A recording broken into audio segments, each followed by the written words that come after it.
There's another book that I forgot to mention yesterday that is a really important reading, especially if you think in a certain way, which is, it's called, it's got a very exciting and friendly title. It's called Managing and Measuring Performance in Organizations, or it might be Measuring and Managing Performance in Organizations. That kind of makes sense, to measure before you manage. Anyway, the book is really, it was really quite a kind of blow of insight for me.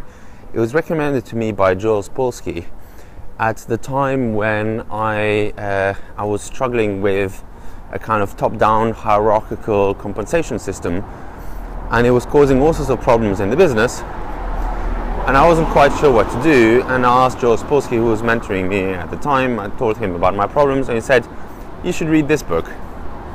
And I went and had a read through it. And what the book is basically, it's written by an economist, so it's fairly dry, but it's also extremely clear and to the point.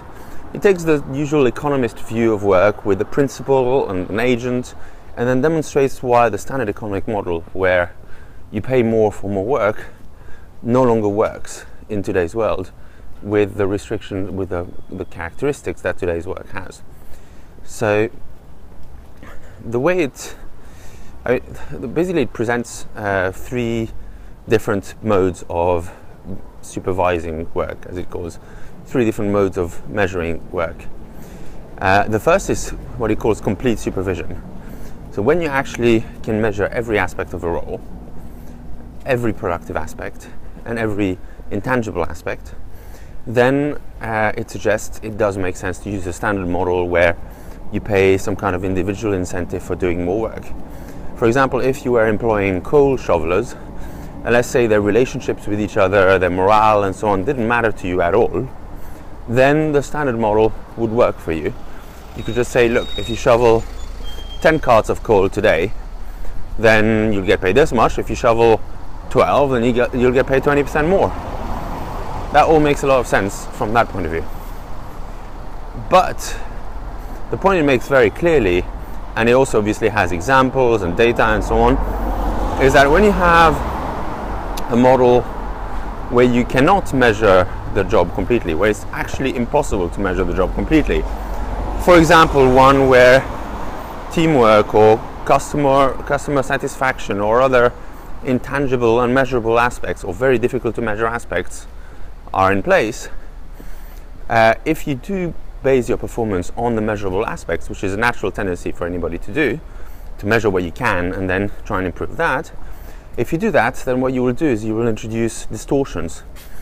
And it gives, the book obviously gives examples of how that can happen, or how that has happened in government departments especially, and shows fairly convincingly how partial supervision can lead to basically work that is eventually so heavily distorted that the department or the company does absolutely no productive work whilst hitting all their key metrics.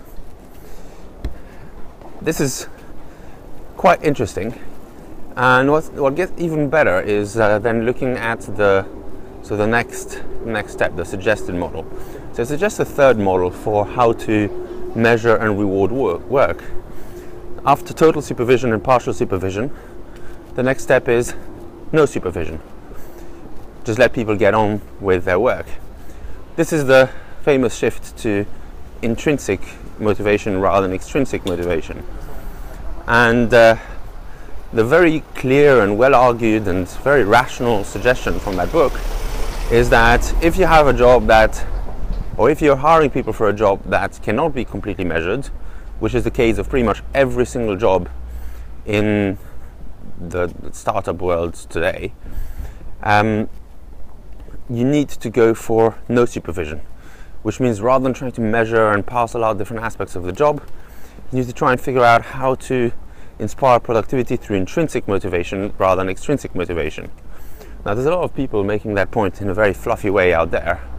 This book makes the point in a very dry, economist type way, that is, for a rational thinker, fairly difficult to argue against. And it got me realizing at the time, which was last summer, or like in the summer 2013, that I needed to build a culture that provided intrinsic motivation. Now there's a whole obviously level of complexity to actually doing that, and it's not quite so obvious as it seems when you say, oh, let's just build a culture that motivates people intrinsically.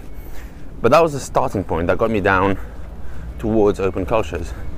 So I think it's really worth mentioning that book as on the reading list. I can't remember the author right now, but I will mention it in the article notes. And that's it for today. Thank you very much for listening.